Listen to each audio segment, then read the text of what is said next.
너희는 여호와 우리 하나님을 높여 그의 발등상 앞에서 경배할지어다. 그는 거룩하시도다. 너희는 여호와 우리 하나님을 높이고 그 성산에서 예배할지어다. 여호와 우리 하나님은 거룩하심이로다. 하나님은 영이시니 예배하는 자가 영과 진리로 예배할지니라.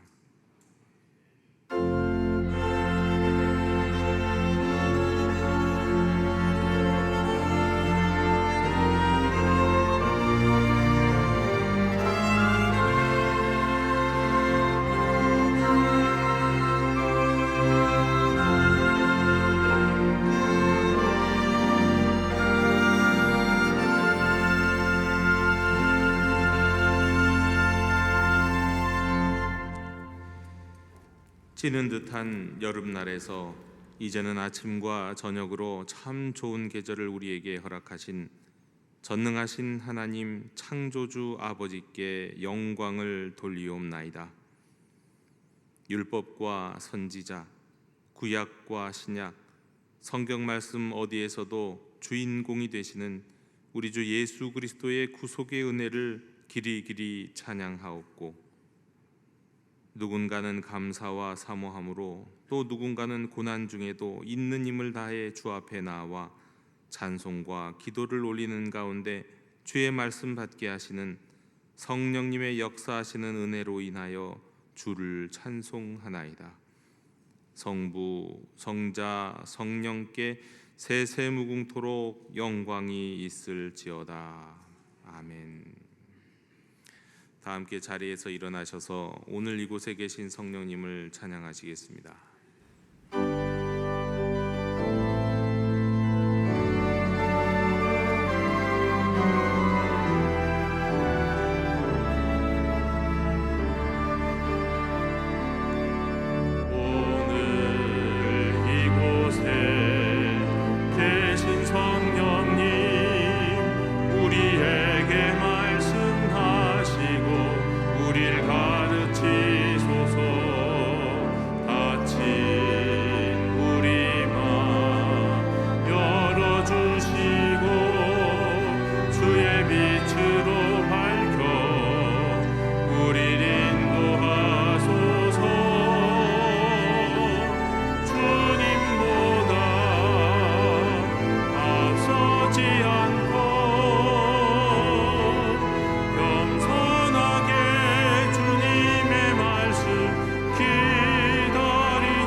사랑의 하나님, 이 시간 완악한 마음으로 살아왔던 지난 날의 죄를 회개하오니 저희를 불쌍히 여겨 주시옵소서.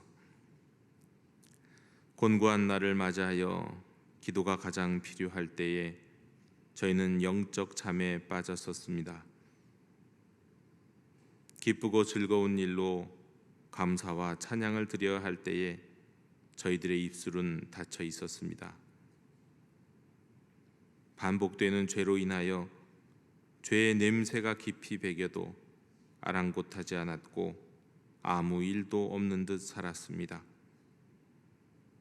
예배하고 성경도 읽고 기도도 하며 목사와 장로와 권사와 집사라는 성도라는 직분, 곧 경건의 모양은 갖추었으나 진심이 없었기에 경건의 능력은 드러내지 못하는 무기력한 신앙생활을 했습니다.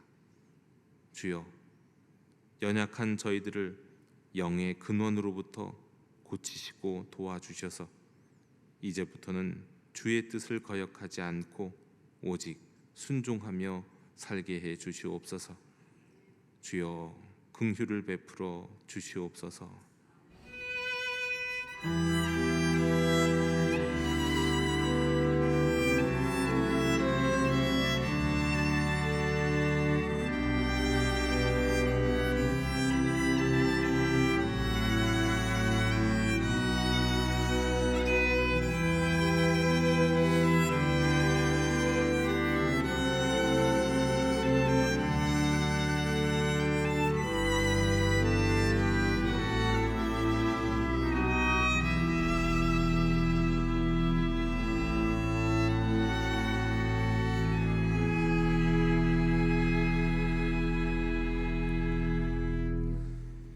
내가 그들의 악행을 사하고 다시는 그 죄를 기억하지 아니하리라.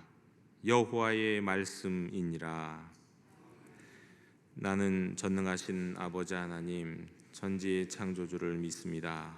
나는 그의 유일하신 아들 우리 주 예수 그리스도를 믿습니다. 그는 성령으로 잉태되어 동정녀 마리아에게서 나시고 본디오 빌라도에게 고난을 받아 십자가에 못 박혀 죽으시고 장사된 지 사흘 만에 죽은 자 가운데서 다시 살아나셨으며 하늘에 오르시어 전능하신 아버지 하나님 우편에 앉아 계시다가 거기로부터 살아있는 자와 죽은 자를 심판하러 오십니다. 나는 성령을 믿으며 거룩한 공교회와 성도의 교제와 죄를 용서받는 것과 몸의 부활과 영생을 믿습니다. 아멘. 다 함께 자리에 앉으셔서 성시교독 39번을 교독하시겠습니다. 오라, 우리가 여호와께 노래하며 우리가 감사함으로 그 앞에 나아가며 여호와는 크신 하나님이시오 땅의 깊은 곳이 그의 손 안에 있으며 바다도 그의 것이라 그가 만드셨고 오라, 우리가 굽혀 경배하며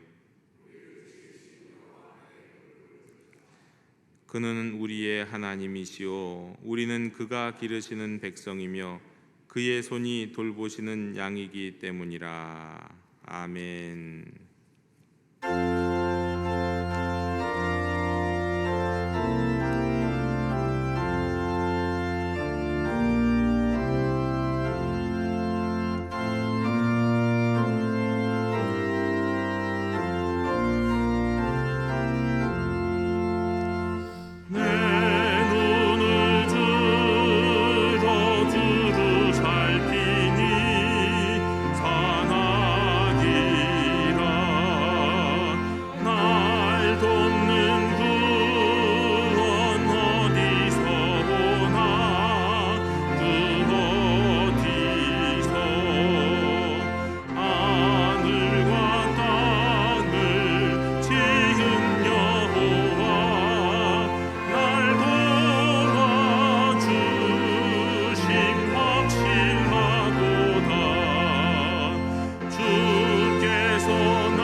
만물을 창조하시고 우리의 생사화복을 주관하시는 여호와 하나님, 주님의 날 하나님께서 우리를 불러 인도하여 주시고 온전치 못한 자들의 입술을 통하여 찬송케 하시며 은혜의 말씀으로 사망에서 생명에 이르게 하심을 감사드립니다. 지난 3일간 특별한 은혜와 축복의 시간을 주셔서 또한 감사드립니다.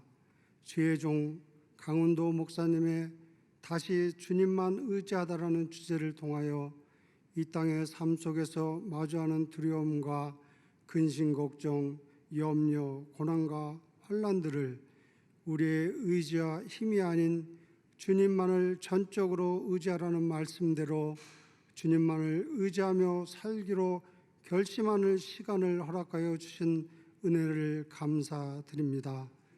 비록 지금 저희가 이해하지 못하는 암울한 현실 앞의 절망과 피할 수 없는 좌절일지라도 그 너머에 크고 은밀하신 하나님의 놀라운 계획과 섭리가 있음을 의심하지 않고 순종하며 소망으로 담대히 나아가게 하시기를 원합니다.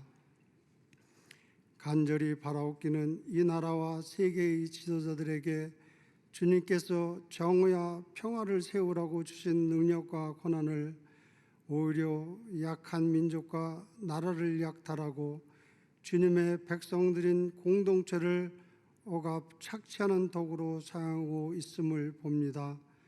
하나님, 모든 만물의 주인이심을 이들이 먼저 깨닫고 하나님을 두려워하고 경외하며 회개하는 이 땅의 위정자들이 되게 하시옵소서.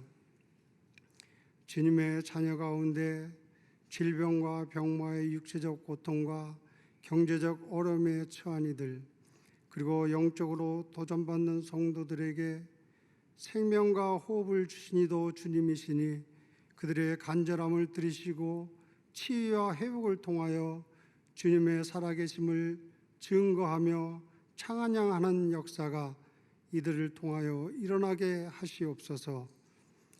영도 신앙 공동체가 받은 은혜대로 말씀의 참 증인이 되게 하셔서 이 지역사회가 말씀으로 성령 충만한 땅이 되게 하시고 모든 성도들이 지역 복음 사역을 함께 이루어가는 가정을 통해 성령으로 메인바되는 영도 공동체가 되게 하시옵소서. 미래를 만들어 나갈 다음 세대를 위하여 기도드립니다. 태폐지고 음란한 풍조가 과학과 결합하여 영혼을 파탄으로 오도하는 지금의 세대를 만물의 주권자이신 하나님께서 불쌍히 여기셔서 다음 세대가 믿음의 가정과 온전한 신앙 공동체, 하나님의 사람들로부터 선한 영향력을 받으며 신실한 신앙의 상속자들로 성장케 하여 주시옵소서.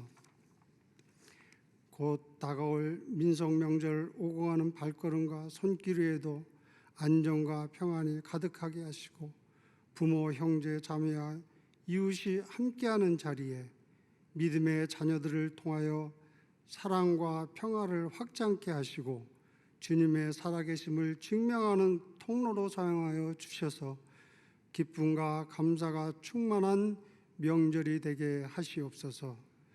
오늘도 주님께서 예비하신 주님의 대언자 박경원 목사님을 통하여 주시는 말씀 위에 성령으로 권능을 덧입혀 주시고 하늘의 말씀만을 선포케 하셔서 주님께서 기쁘게 흠양하시는 귀한 예배의 시간이 되게 인도하여 주시옵소서.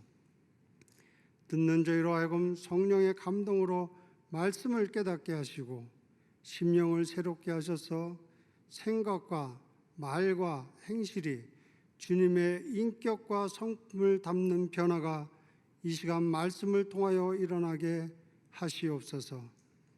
또한 안상불의 찬양이 믿음으로 바쳐드리는 우리 모두의 고백이 되게 은혜 베풀어 주시옵소서. 이 시간 몸과 마음을 바쳐 예배를 돕고 수고하는 각 지체와 보이지 않는 헌신의 손길 위에도 그에 합당한 복을 내려주시고 저들이 소망이 주님 안에서 복된 열매 맺게 하여 주시옵소서. 이 모든 예배를 통하여 주님 홀로 영광 받으시옵소서. 이 모든 말씀을 우리를 죄에서 구속하여 주신 우리 주 예수 그리스도의 이름으로 기도드려옵나이다. 아멘.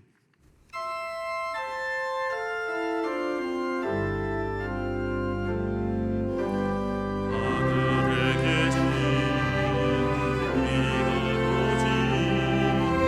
아버지의 이름을 거룩하게 하시며 아버지의 나라가 오게 하시며 아버지의 뜻이 하늘에서와 같이 땅에서도 이루어지게 하소서.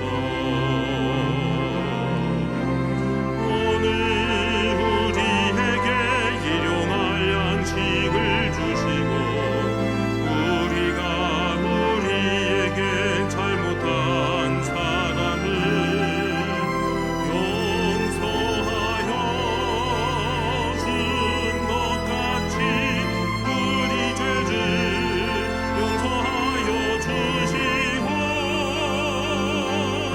우리를 시험에 빠지지 않게 하시고 악에서 구하소서. 나라와 권능과 영광이 영원히 아버지의 것입니다.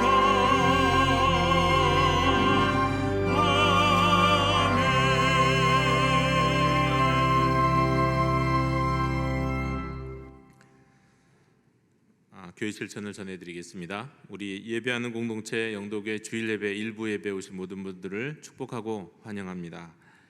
오늘은 우리가 오순절로 16번째 주일로 지킵니다. 하반기 성경 공부가 오늘부터 시작됩니다. 특별히 이제 오늘 오후에 2시에 우리 선교관에서 광장에서의 그리스도인이라는 제목으로 이번 주와 다음 주 우리 정창기 목사님이 우리 성경 공부를 인도해 주시겠습니다. 그리고 주중소 그룹반은 9월 24일부터 시작이 됩니다. 또 오늘부터 우리 블레싱 실버 주일학교 가을 학기가 개강합니다. 오늘부터입니다. 오늘 1시 30분에 지하 1층 기도실에서 열리는데 혹시 지금까지 한 번도 참석하지 않으시는 분들도 용기를 내서 참석하시면 참 은혜로운 시간이 될 줄로 믿습니다. 우리 하반기 셀 리더 인턴 교육을 오는 수요일 저녁부터 개강합니다. 다시 시작합니다. 그리고 또 다음 주에는 추석 연휴라 조금 일찍 출발하실 수 있는 분들을 위해서 우리 추석 가정 예배지가 뒤편에 준비되어 있겠습니다.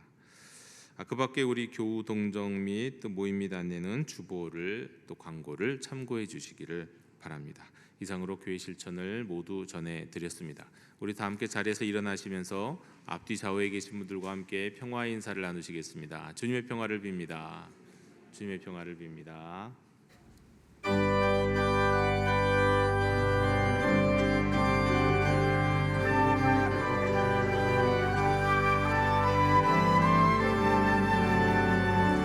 말씀하소서 여호와여,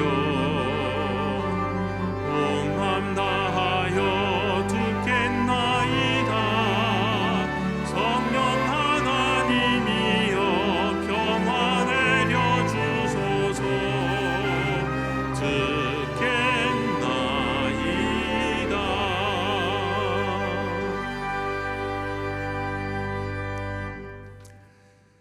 오늘 우리에게 주시는 하나님의 말씀은 열왕기하 4장 28절에서 37절까지의 말씀입니다. 하나님의 말씀을 경청하십시오. 여인이 이르되 내가 내 주께 아들을 구하더이까 나를 속이지 말라고 내가 말하지 아니하더이까 하니 엘리사가 게하시게 이르되 내 허리를 묶고 내 지팡이를 손에 들고 가라. 사람을 만나거든 인사하지 말며 사람이 내게 인사할지라도 대답하지 말고 내 지팡이를 그 아이 얼굴에 놓으라 하는지라. 아이의 어머니가 이르되 여호와께서 살아계심과 당신의 영혼이 살아계심을 두고 맹세하노니 내가 당신을 떠나지 아니하리이다. 엘리사가 이에 일어나 여인을 따라가니라. 게하시가 그들보다 앞서가서 지팡이를 그 아이의 얼굴에 놓았으나 소리도 없고 듣지도 아니하는지라 돌아와서 엘리사를 맞아 그에게 말하여 아이가 깨지 아니하였나이다 하니라. 엘리사가 집에 들어가 보니 아이가 죽었는데 자기의 침상에 눕혔는지라. 들어가서는 문을 닫으니 두 사람뿐이라. 엘리사가 여호와께 기도하고 아이 위에 올라 엎드려 자기 입을 그의 입에 자기 눈을 그의 눈에 자기 손을 그의 손에 대고 그의 몸에 엎드리니 아이의 살이 차차 따뜻하더라. 엘리사가 내려서 집안에서 한 번 이리저리 다니고 다시 아이 위에 올라 엎드리니 아이가 7번 재채기하고 눈을 뜨는지라. 엘리사가 게하시를 불러 저 수넴 여인을 불러오라 하니 곧 부름에 여인이 들어가니 엘리사가 이르되 내 아들을 데리고 가라 하니라. 여인이 들어가서 엘리사의 발 앞에서 땅에 엎드려 절하고 아들을 안고 나가니라. 아멘. 자리에 앉으시겠습니다.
아멘.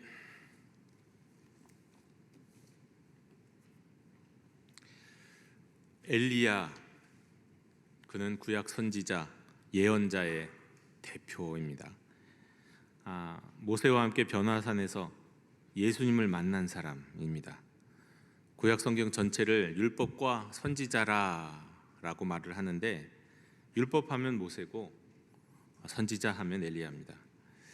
그 엘리야에게 당신의 성령이 하시는 역사가 갑절이나 내게 있게 해달라고 간청했던 수제자가 있었습니다. 그리고 엘리야를 따르는 그 선지생도 공동체의 다음 세대 리더가 된 사람이 있었는데, 그가 바로 엘리사, 오늘 말씀의 주인공입니다. 성경에 따르면 문자적으로는 이 갑절을 요구한 엘리사의 간구가 정말 이루어진 것 같습니다. 문자적으로요. 물론 이 갑절로 달라고 하는 이 말씀은 오해는 하지 마십시오. 그거는 진짜 2배로 내가 더 성령의 역사를 했으면 좋겠다는 얘기가 아니라, 장자의 몫이 다른 자녀의 몫이 2배인 것처럼 내가 갑절로 달라고 하는 건 다른 제자의 2배, 말하자면 내가 당신의 수제자가, 당신을 이어서 리더십을 이양할 수 있는 수제자가 되달라는 그런 뜻이지, 스승보다 2배나 잘난 예언자가 되게 해달라는 얘기는 아닙니다. 그런데 숫자적으로 따지자면 엘리야에게 일어났던 기적 사건이 8개라면 엘리사에게 일어났던 기적 사건은 16개입니다. 아마도 성경 기자가 일부러 그렇게 기적들을 다 찾아서 배열한 것 같다는 생각이 들 정도이죠. 자, 8개의 엘리야가 이뤘던 8개의 기적은 이런 겁니다. 아하방 앞에서 이제 가뭄이 일어날 것이고, 그리고 비를 멈추는 그 역사를 일으킵니다. 엘리야가요. 그리고 또 사르밧 과부에게 밀가루와 기름을 무한 공급하는 기적이 일어납니다. 그리고 그 사르밧 과부의 아들이 죽었을 때 살립니다. 또 우리가 잘 아는 갈멜산에서 바알 선지자와 아세라 선지자와 함께 이 하나님께 제사를 올리는, 하나님이 불을 내려서 제사를 받아주시는 이 대결을 벌이는데 바알과 아세라 선지자는 무슨 짓을 해도 그들의 신이 응답하지 않았지만 여호와 하나님께 제사를 드렸던 엘리야는 제단에다가 물을 부어도 하늘에서 불이 내어서 그것을 모두 태워주시고 그 제물을 예배를 받으시는 놀라운 기적의 또 주인공이 되죠. 그리고 이 사건 이후에 결국 바울과 아세라 선지자 850명이 다 숙청이 됩니다. 그리고 이후 비를 내려달라고 했자 기도를 하자 가뭄이 이제는 끝나게 되고, 또 아합 왕이 전차를 타고 달리는데 전차 타고 달리는 아합 왕보다 더 빨리 내달리기도 하고, 아하시아 왕이 보낸 50보장과 그 군대를 2번이나 불살르고, 겉옷을 벗어서 내리쳐서 요단강을 가르고, 마지막에는 불병거와 불마차를 타고 죽음을 보지 않고 승천하여서 에녹과 같은 반열에 이르는 그가 바로 엘리야입니다. 어마어마한 사람이죠. 정말 이런 사람이 있나 싶을 정도의 대단한 선지자. 그런데 그 엘리사는, 그의 후계자인 엘리사는 이렇게 8개의 큰 기적이 아니라 16개의 번의 기적 사건의 주인공이 됩니다. 오늘 이야기도 바로 그 기적 사건의 한 복판에 있는 놀라운 사건입니다. 일단 16번의 사건을 다 말씀드릴 수는 없으니까 우리가 지금 우리 열왕기하의 말씀을 매일매일 묵상하고 있으니까 지금까지 있었던 기적만 말씀드려도, 엘리야가 승천한 후에 그 스승 엘리야의 겉옷을 받아갖고 그 겉옷으로 역시 요단강을 딱 내려쳤더니 물이 싹 갈라지는, 엘리야와 똑같은 기적을 하면서 이제 엘리야로의 이 권세와 엘리야의 이 성령이 하시는 역사가 바로 엘리사에게도 이어졌구나 하는 것을 보여주셨죠. 이것도 기적입니다. 첫 번째 기적입니다. 그리고 두 번째는 여리고의 사람들이, 그들이 물이 나빠서 제대로 마시는 것도 안 좋지만 농사도 잘 안 된다고 하니까 그 여리고의 나쁜 물 근원을 소금을 뿌려서 고칩니다. 그리고 지금까지도 그 물이 괜찮아요. 두 번째 기적이었습니다. 그리고 베델로 가는 길에 42명의 작은 아이라고 성경이 기록되어 있는 사람들이 여호와 하나님을 모욕하는 경우, 엘리야를 모욕했지만, 엘리사를 모욕한 것이지만 실제로는 여호와 하나님을 모욕해서 그들을 심판합니다.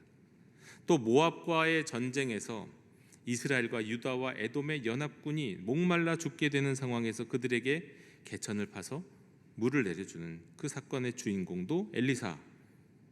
그리고 바로 앞에서는, 오늘 말씀 바로 앞에서는 일찍 죽은 이 선지생도의 아내와 또 2 아이를 살리기 위해서 이 기름을 공급하는, 엘리야가 그랬던 것처럼 기름을 공급해서 그 집을 살려주는 그런 기적을 일으키고, 드디어 이제 오늘 이야기 수넴 땅에서 있었던 사건, 한 여인과 그 집에서 있었던 그 귀한 사건이 오늘의 말씀의 핵심입니다. 엘리사는, 선지자들은 당시 한 곳에만 가만히 있기보다는 여러 곳들을 순례하면서 다니는 경우가 많았는데, 엘리사가 그 수넴 땅이라고 하는 것을 지날 때마다 이 오늘의 말씀에 나온 이 여인은 엘리사를 강권합니다. 그래서 우리 집에서 음식 드십시오, 우리 집에서 잠시 쉬시다 가십시오. 그러면서 이 엘리사와 그와 제자들을 섬겼습니다. 그래서 이제 앞으로 수넴 여인이라고 하겠습니다.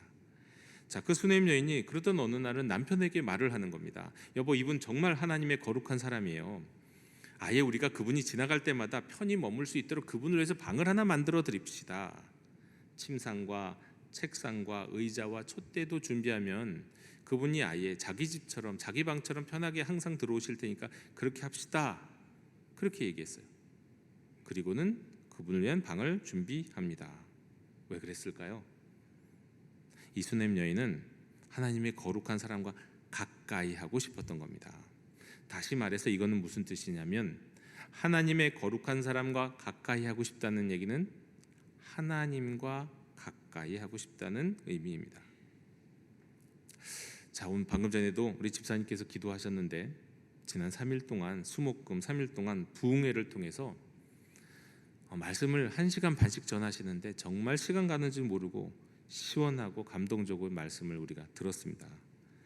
제가 담임 목사로서 이 부흥회를 통해 기대했던 것은 우리 성도님들이 정말 유쾌 통쾌 더하기 감동이 있는 말씀으로 다시 한번 하나님을 의지하면 좋겠다, 이런 마음이었습니다. 정말 그런 시간이었습니다. 좀 아쉽지만요, 부흥회 안 오신 분들은 그냥 후회하십시오. 여러분 후회하셔도 마땅합니다. 그 시간 너무 좋은 시간이었거든요. 제가 그렇게 말씀드렸잖아요. 안 오신 건 여러분의 잘못이에요.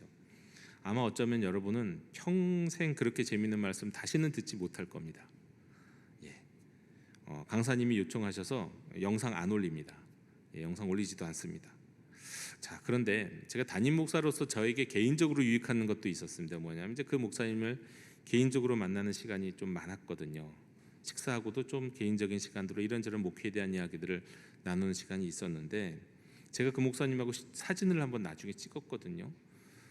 개인적으로 두 사람이 사진을 찍었는데, 제가 그분보다 어립니다. 그분이 저보다 나이가 많아요. 근데 제가 담임 목사 같고 그분이 전도사님 같더라고요. 이거 왜 이러나 뭐 그런 생각도 했는데, 제가 그 목사님 개인적으로 만나면서 느꼈던 게 뭐냐면, 이분이 갖고 있는 굉장한 매력이 있고 장점이 있는데, 특별히 현대인들이 가까워하고 싶어하는 사람들이 갖고 있는 그 매력들을 거의 다 갖고 계시더라고요. 첫 번째는 공감하는 사람입니다. 이건 설교 중에서는 잘 못 느끼시는 부분인데 개인적으로 느낄 수 있는 건데, 현대인들은 공감하는 사람에게 매력을 느끼고 공감해 줄 아는 사람과 가까이 하고 싶어요. 뭡니까? 피드백이 있는 사람이고 반응이 있는 사람이죠. 근데 목회자들은요, 목회자들끼리 얘기할 땐 서로 공감하지 않아요. 잘 힘들고 지치고 그래서 그냥 다 안다, 우리 서로 다 알잖아 뭐 이래요. 근데 목사님은 마치 저를 상담해 주는 것처럼 짧은 시간 만나는데도 공감을 해주더라고요. 별것도 아닌 것에 그렇죠, 힘드시죠, 뭐 이렇게 공감을 해주시는 거예요. 이분은 현대인들이 좋아하는 강점을 그냥 갖고 계시는구나. 또 두 번째로, 현대인들은 긍정적이고 활기찬 사람을 좋아합니다. 본인의 삶도 굉장히 힘들고 지치는데 어둡고 그냥 무기력하고 그러면 힘들잖아요. 그러니까 긍정적인 에너지를 전해주는 사람과 함께 싶어하고 있는데, 여러분이 설교를 통해 들으셨지만 딱 그런 분입니다. 그리고 세 번째로, 굉장히 유연하고 개방적인 분이에요. 그 목사님의 신학은 깡보수 신학이에요. 여성을 목사로 인정하지 않는 깡보수 신학을 갖고 있는 교단에 계신 분이에요. 그런데 신학은 그런데 목회는 굉장히 성격적으로는 굉장히 유연하고 창의적인 분이에요. 그래서 그 말씀하셨잖아요. 그 교회는 주보가 없다고. 저희 교회도 언젠간 주보를 없앨 겁니다. 언젠가는. 근데 그게 언젠가는 모르겠어요. 진작부터 전 주보 없애겠다고 생각을 했어요. 불필요하다고 생각을 해서. 그런데 진작부터 이거 시작하셨더라고요. 그 목회가 얼마나 자유롭고 창의적인지, 저렇게도 목회할 수 있구나. 물론 본인이 개척하셨으니까 하고 싶은 거 자기 하고 싶은 대로 다 하고 사는 그런 분이지만 굉장히 창의적이시더라고요. 근데 그 사람은, 현대인들은요, 유연하고 개방적인 사람을 좋아합니다. 고리타분하고 보수적인 사람 좋아하지 않아요. 세 번째로, 현대인들이 좋아하는 사람은 유머 감각이 있는 사람이에요. 이건 여러분들이 다 경험하셨잖아요. 말씀을 부흥회를 하신 분은 아실 거예요. 아마 대한민국에서 제일 웃긴 목사님일 겁니다. 아마 어쩌면 전 세계에서 제일 웃긴 목사님일지도 몰라요. 그런 분이신데, 여러분, 저는 사람이 갖고 있는 최고의 지능이 유머 지능이라고 생각하거든요. 이게 저한테 없는 거거든요. 근데 기억하고요, 계산하는 거, 논리적인 거는 3차원이나 2차원이에요. 저는 그 지능이 대단한 지능이라고 생각하죠. 그 지능, 기억하고 계산하는 지능 갖고 있으면 공부는 잘하고 시험은 잘 보죠. 근데 유머의 지능은 이게 4차원적 지능이거든요. 이건 사람에게만 있거든요. 사람에게만 웃길 수 있는 이런 지능이 있어요. 그 목사님은, 우리 부흥 목사님은 개그맨이 앞에서도 개그맨을 웃길 수 있는 유머 지능을 갖고 계신 분이시더라고요. 그러니까 이게 현대인의 입장에서는 참 가까이 하고 싶은, 친구하고 싶은 그런 매력이 있는 분이셨어요. 여러분, 우리 현대인들은 그렇습니다. 이런 분들, 공감하고 긍정적이고 유연하고 유머 감각 있는 사람을 다 좋아하고 가까이 하고 싶어합니다. 누구나 다 그래요. 누구나 다. 그런데 이 수넴 여인이 가까이 하고 싶었던 사람은 누굽니까? 엘리사. 어떤 사람이에요? 하나님의 거룩한 사람과 가까이 하고 싶었어요. 가까이 하면서 조금이라도 더 기도를 받고 조금이라도 더 말씀을 듣고 우리가 속칭 그가 갖고 있는 그 아우라 가까이 있고 싶어 했던 거죠. 현대인들이 매력 있어 하는 사람과 사실 정반대가 바로 이 엘리사입니다. 여러분, 예언자들은요 하나님께만 붙들려 있는 사람이라 공감을 잘 못해요. 아프지 힘들지. 예언자들 안 그렇습니다. 예언자들은 자기 하고 싶은 말만 다 하는 사람 같아요. 그리고 죄를 꾸짖거든요. 또 당신 것 잘못입니다. 하나님 기뻐하지 않으세요? 라고 이렇게 말씀을 막 하실 수 있는 게 예언자예요. 그러니까 가까이 있으면요 굉장히 불편할 수 있는 거예요. 현대인들이 매력을 느끼는 그런 사람하고 좀 굉장히 달라요. 네, 정말 불편한 존재일 수 있는 게 예언자인데, 그런 불편한 하나님의 거룩한 사람과 가까이 하고 싶어서 방까지 마련을 한 거 아닙니까? 자, 그리고 사실 이렇게 예언자를 가까이 하고 싶어 한다는 건 뭐라고요? 사실은 특별히 구약 시대에 있어서는 하나님을 가까이 하고 싶어 하는 거예요. 오늘날에는 우리가 예수 그리스도를 의지하면서 하나님께 직접 나아가 기도하고 교제하죠. 꼭 목회자가 없어도 뭐 누가 없어도 나 혼자 말씀 듣고 기도할 수도 있고요. 그런데 구약 시대에는 그런 시대가 아니거든요. 하나님께 나아갈 수도 있지만 중보자가 더더욱 필요했던 시대, 제사장, 제사를 지낼 땐 제사장, 또 하나님의 감동을 느끼고 또 내 죄를 꾸짖음을 당할 때는 또 예언자가 필요한 시대. 그래서 제사장과 예언자와 가까이 하겠다는 얘기가 하나님과 가까이 하고 싶은 마음이거든요. 현대인들이 가까이 하고 싶어하는 매력이 있는 분도 귀합니다. 저는 우리 성도님들이 다 그런 사람들이 됐으면 좋겠다라는 생각하고 저도 제 자신을 되게 되돌아보게 됐습니다. 그런데 그런 사람과 가까이 하는 것도 분명히 행복하죠. 하지만 그런 사람이 되는 것도 행복하고 좋은 거지만 우리가 수냄 여인처럼 하나님의 거룩한 사람, 하나님을 위해서 구별된 헌신을 드리는 사람과 가까이 하는 이유가 있습니다. 왜요? 그분을 통해서, 그를 통해 하나님과도 가까워지지만 무엇보다도 그것이 이 생애에서도 유익한데 다음 생애에서 영생에 유익한 일이기 때문입니다.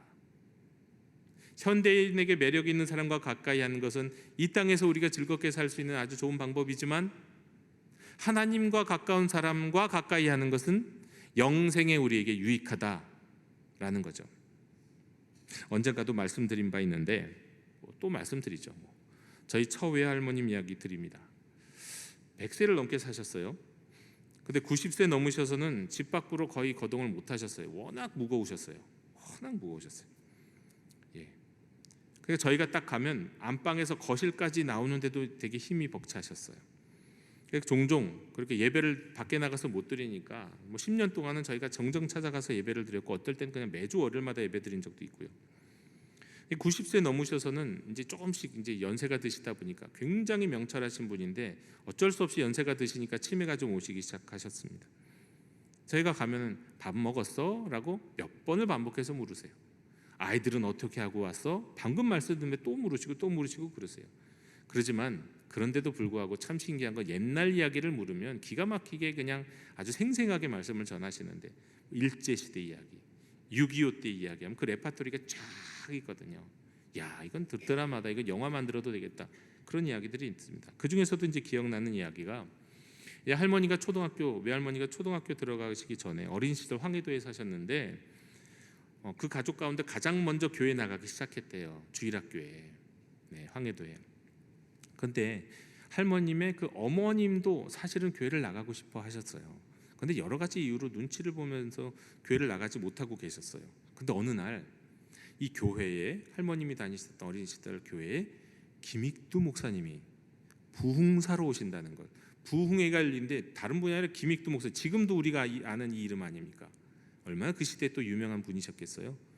얼마나 능력의 사람이었겠어요? 그 김익두 목사님이 오신다는 소식을 듣고는, 할머님의 어머님도 그 소식을 듣고는 그분 대단하다는 걸 알고 있었으니까 그 어린 할머니한테 이렇게 얘기를 한 거야. 야, 얘야, 너희 담임 목사님한테 가고 그 김익두 목사님 오시면 우리 집에 모시고 와라. 한번 꼭 식사를 대접하고 싶다. 그렇게 부탁을 한 거예요. 할머니가 어린지만 당당하게 담임 목사님 찾아가고, 우리 엄마가 그러는데 김익수 목사님 식사 대접하고 싶으시대.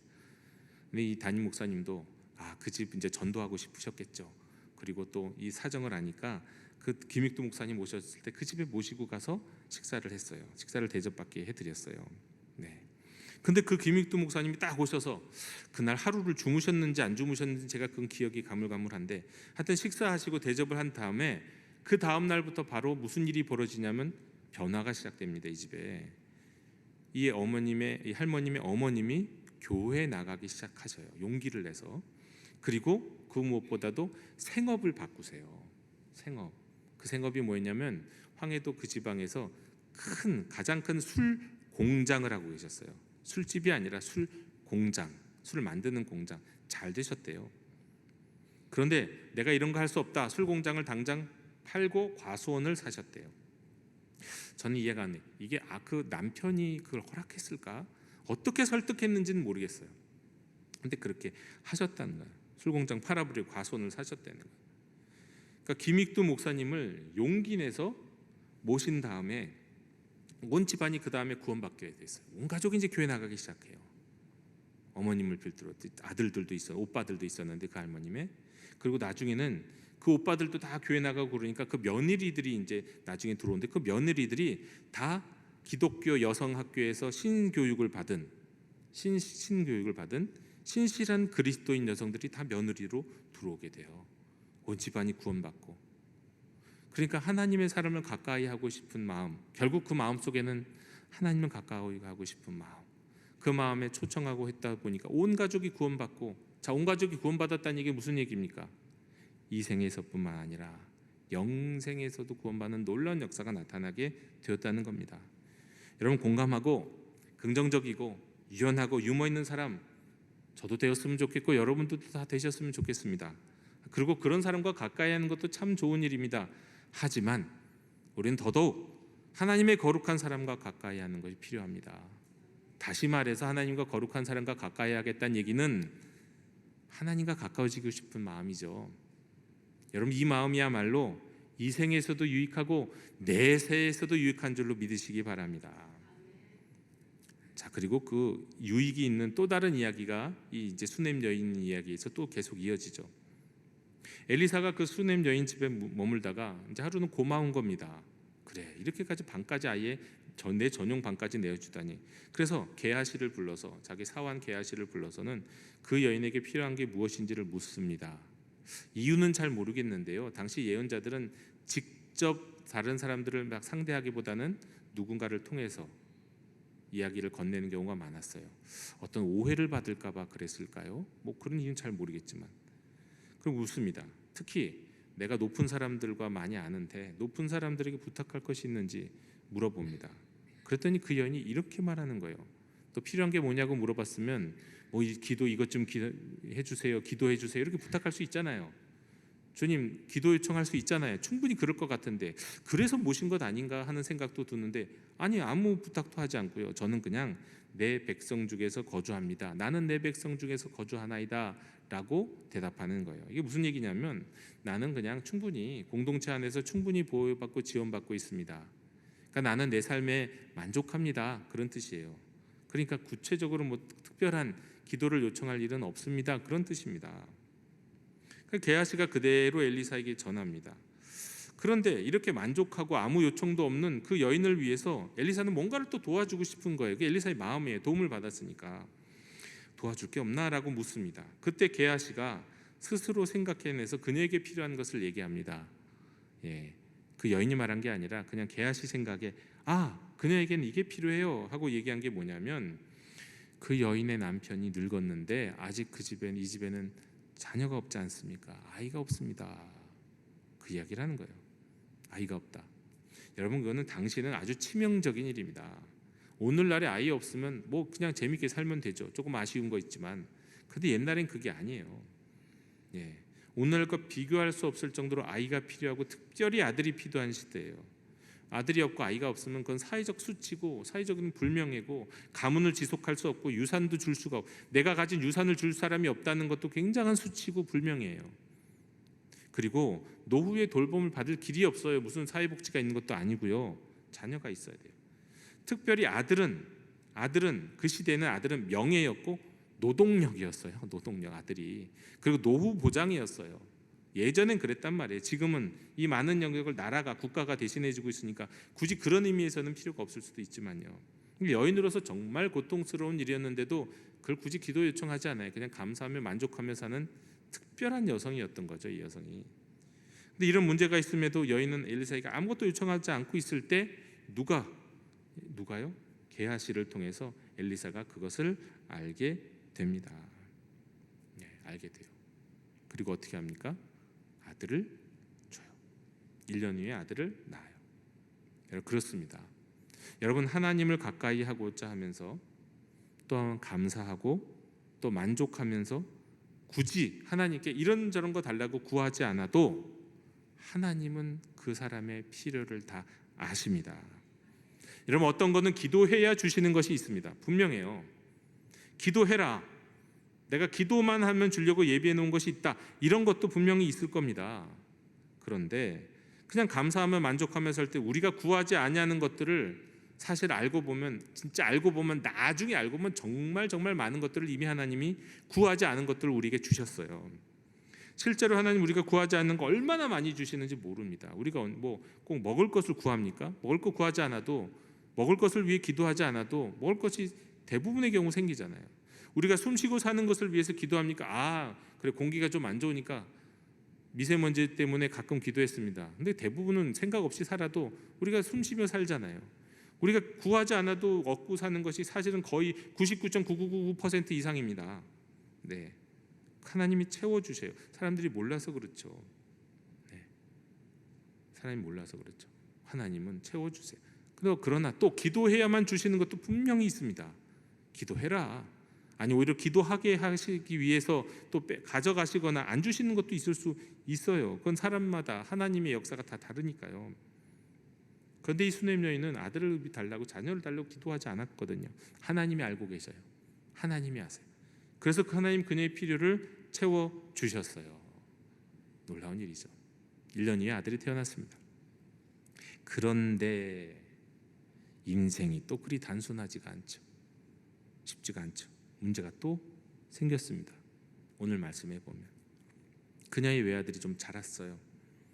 근데 일사병에 걸렸는지 뇌출혈이 생겼는지 뇌수막염이 생겼는지는 모르겠는데 아버지를 보러 갔다가 아파서 돌아와서는 그 수넴 여인 엄마의 무릎에 앉아 있다가 갑자기 죽었어요. 하루 만에 일어난 일이에요. 부모로서는 가슴을 찢고 통탄할 노릇이죠. 그런데 참 이 수넴 여인은 특별합니다. 이 수넴 여인은 그저 그 죽은 아들을 엘리사에게 내어줬던 방에 엘리사의 침대에 누이고 나옵니다. 그리고는 남편을 불러서 이를 알리지 않고요, 아무 얘기도 하지 않고 딴 얘기 하지, 그냥 사원 하나 낙이나 달라고 해갖고는 당장 엘리사가 있는 갈멜산을 향해 달려갑니다. 이유가 뭘까요? 왜요? 왜 엘리사에게 달려가면 남편에게 말하지 않고, 뭐 남편이 충격받을까봐 뭐 그런 것도 있겠지만, 이건 지금 일단 이게 중요한 게 아니라 이 아이가 낳는 것도 중요하고, 무엇보다도 하나님과 가까운 거룩한 예언자 엘리사에게 부탁을 하면 그것만이 지금 희망이다. 다른 건 다 필요 없다. 남편에게 얘기한다고 해결되는 게 아니잖아요. 남편한테 얘기를 안 하는 거예요. 해결에 도움될 사람도 아니니까. 그리고는 그냥 하나님의 사람에게 달려간 거예요. 하나님만 의지하기 위해서, 엘리사의 성령이 하시는 역사를 기대하기 위해서 말이죠. 네. 그래서 엘리사를 향해 나아갑니다. 달려갑니다. 그렇게 엘리사를 찾아서 갈멜산으로 갈 때 마침 하나님의 사람 엘리사가 멀리서 그녀가 오는 것을 봐요. 여러분, 이 말씀이 그냥 육체적인 눈으로 눈이 좋아갖고 엘리사가 다른 사람보다 눈이 좋아서 저 멀리서 봤는데 저거 수넴 여인이냐 알았다란 뜻이 아닙니다. 그럴 리가 없지요. 연세가 있으면 눈이 좋으면 얼마나 좋겠습니까? 멀리가 보이시겠어요? 안 그렇겠죠. 게하시가 더 사환이 더 눈이 좋겠죠. 근데 멀리서부터 보고 안다는 거예요. 심상치 않은 것을 일이 일어났음을 직감하고 안다는 거예요. 그래서 게하시에게 빨리 달려가서 저를 맞이하라. 그러면서 물어라. 남편과 아들의 안부를 물어라.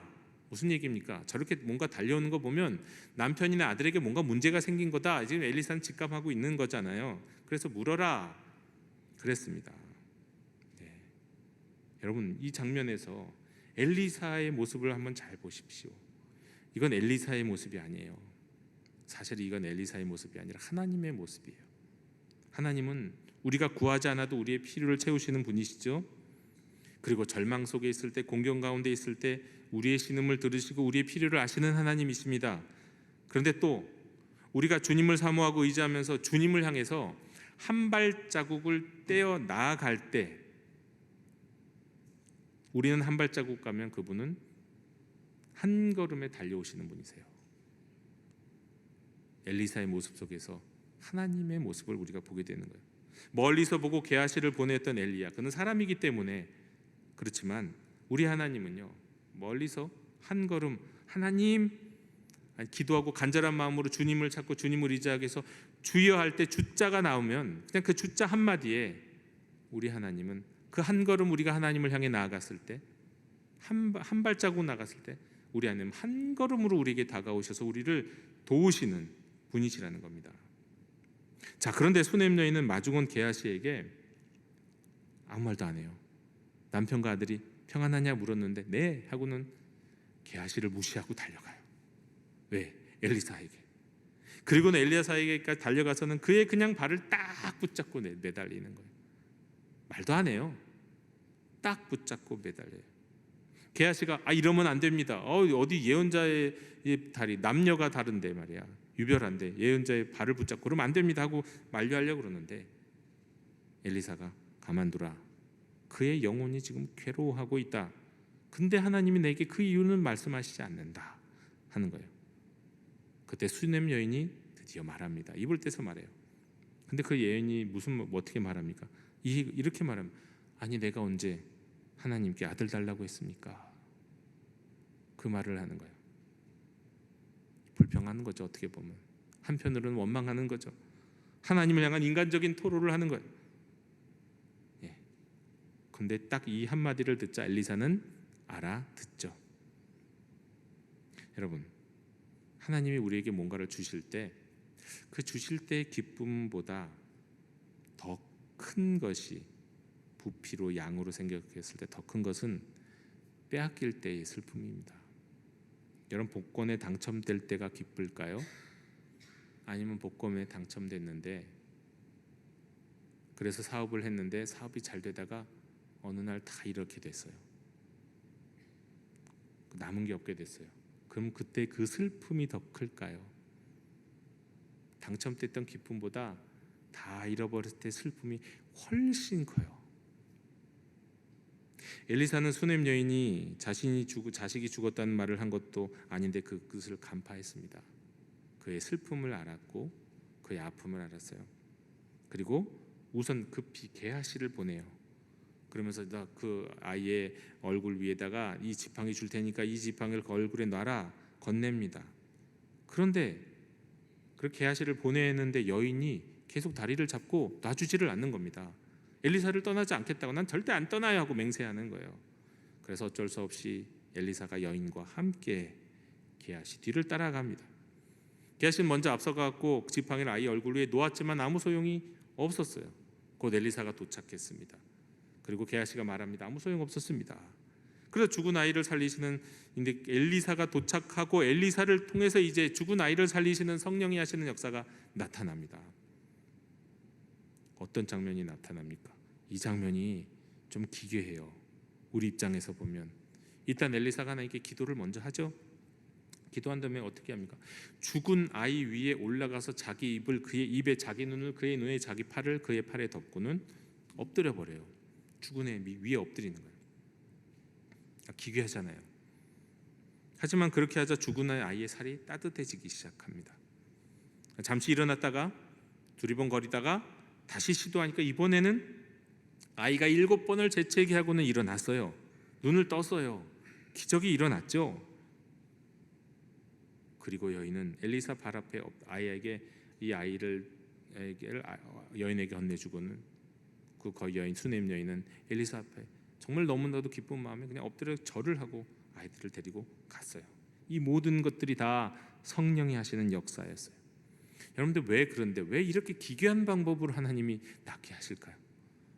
근데 알고 보면 하나님이 하시는 방법, 예수님의 방법, 성령이 하시는 역사 알고 보면 그래요. 여러분, 우리를 살리시기 위해, 우리 인생을 고치시기 위해 이 땅에 오신 주님, 우리는 그건 당연하다고 생각합니다. 그건 기괴하지 않나요? 하나님이 사람 되시는 것은 기괴한 일이 아닌가요? 우리 입장에서는 아닌 것 같이 가만히 생각해 보면 그건 범상한 일이 아니에요.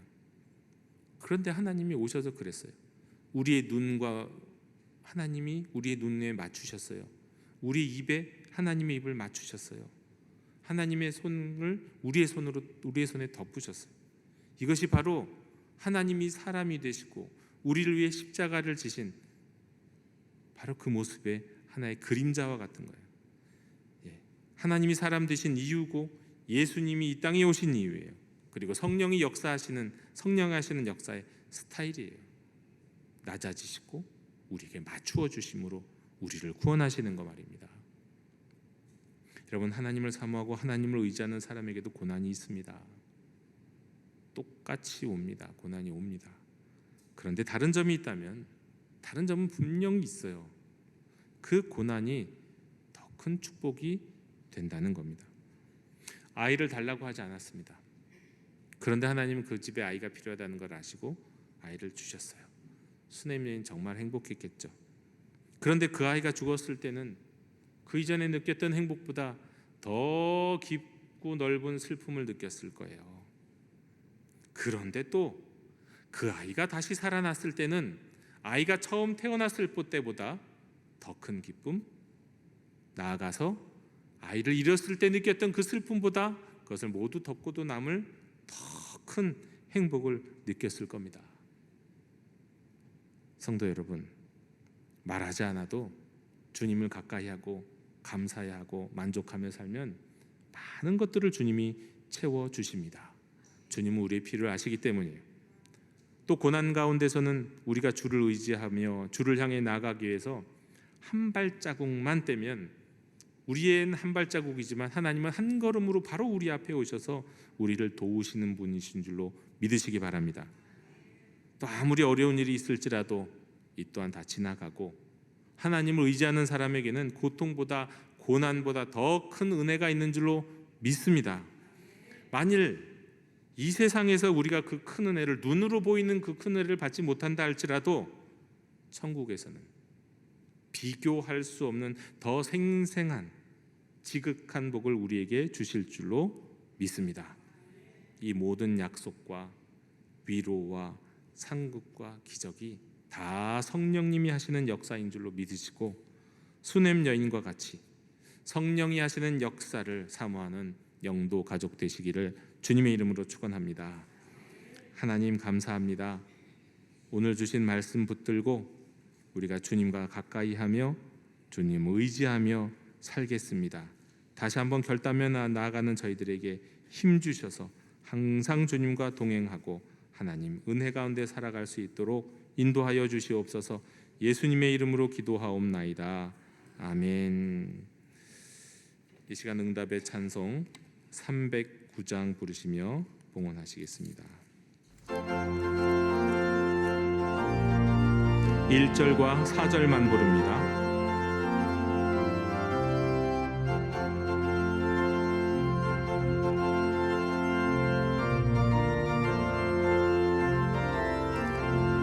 목마른 내 영혼 주가 힘이 허락한 그 귀한 영생 주여 갈망합니다. 그 약속 따라서 힘써 간구하오니 주여 내 기도 어서 들어주소서. 예수의 사랑 예수의 사랑 바다 물결같이 내게 힘하니 영광의 물결에 온전히 쌓여서 내 영혼의 기쁨 한량없도다. 그 차고 넘치는 주의 은혜의 물결 힘차게 밀려와 내게 만족합니다. 할렐루야로 주를 찬송하고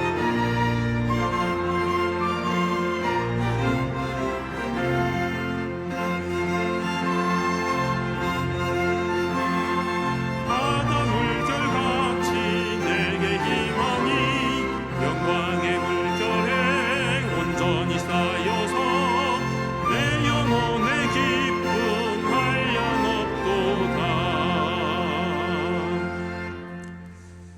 성령이 하시는 역사로 저희들의 삶을 풍성하게 채워주시는 하나님 아버지, 참으로 우리에게 한없이 좋으신 선하신 주님을 예배하는 가운데 이 시간 예물을 드립니다. 한편에서는 감사하는 마음으로 또 한편에서는 탐욕에 저항하는 심정으로 10의 1조를 드리고 예배하는 자의 특권에 감사하고 이날을 안식일처럼 거룩하게 여기는 마음으로 주일헌금을 드립니다. 모든 것이 주님의 섭리요 주님의 은혜임을, 특별히 내 삶에 일어난 복된 일들을 떠올리고 감사드리며 감사헌금을 선교와 구제와 교회 발전과 장학사업 등 기타 헌금을 드립니다. 받아주시옵고 드리는 손길 저들의 일상과 남은 인생의 여정 위에 복 주옵시고 성령이 하시는 역사가 충만하게 하여 주시옵소서. 예수님의 이름으로 봉헌기도 드리옵나이다. 아멘.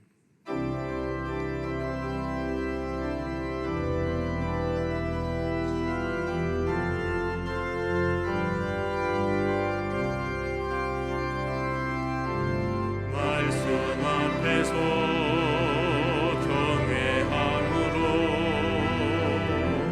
주께 홀로 섭니다. 생명의 말씀 읽고 순종해 주를 예배합니다. 기록된 말씀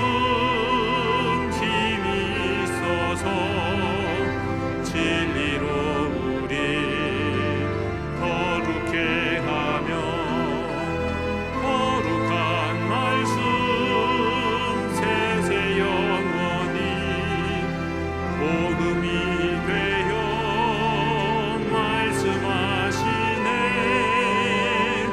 하나님 말씀에 두려워 떠는 자 그 말씀에 생명을 거는 자 한 사람 찾으시는 주님의 약속을 믿어. 하나님 말씀에 운명을 거는 자 순종하며 주 따라가는 자 영원한 하나님 나라 일어날 주의 교회여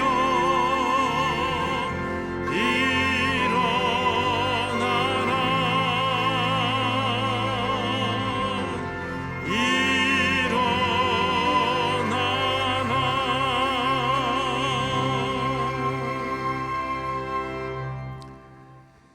지금은 우리 주 예수 그리스도의 은혜와 하나님 아버지의 사랑과 성령님이 하시는 역사가 이 시간 예배하는 모든 하나님의 자녀들 머리 위에 이제로부터 영원히 함께 계시기를 간절히 축원하옵나이다.